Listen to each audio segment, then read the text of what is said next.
welcome to another single card spotlight. Rich Hagan alongside Tom Martell, the Pro Tour Gatecrash champion.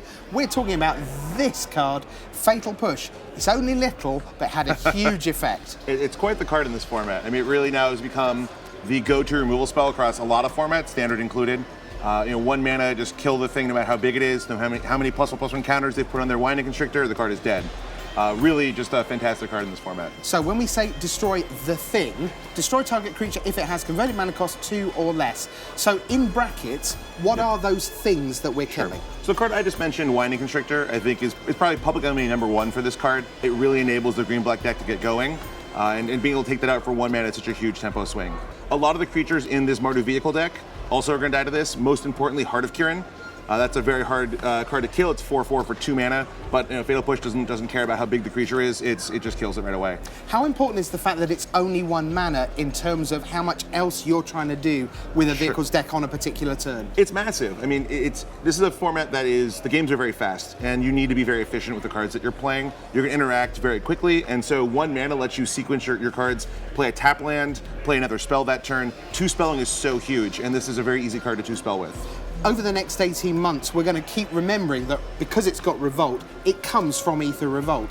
How much is that bottom part relevant, though, to what the card does? How often does that come up? It comes up surprisingly often in this format. I mean, one of the kind of the main enemies coming into the Pro Tour was Felidar Guardian.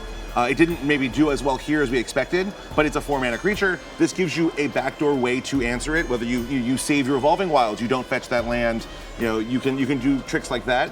Also, one of the nice things of the Mardu vehicle deck is you play Gideon, you emblem your Gideon, triggers Revolt, 1 mana, kill their 3 or 4 mana blocker, kill their Rishkar attack. So it does a lot of things there. It's upside. It's not the main part of the card. Even if it didn't have that line, this card would be quite good. Comparable to, let's say, Smother in a much older format. Sure. 1 mana way better than 2 mana. But Revolt's a nice little kicker there. It's been great at this Pro Tour. How do you see it moving forward in Standard? Still going to be a big player, kind of however the metagame moves? I think this will still be a huge player. I mean, you look at these Mardu vehicle decks, and for instance, the list that the Pantheon teams, Team Puzzle Quest and Team D3 Go, that we played, was we added extra black to support this card. Other teams maybe played Shock in that spot, but I think this card's powerful enough. It's still going to be very prevalent in those decks. It's huge in the green-black deck. It's their primary go-to removal spell. This and Grasp of Darkness. Massive player in the format. Fantastic stuff. Another single card spotlight. Rich Hagan and Tom Martell.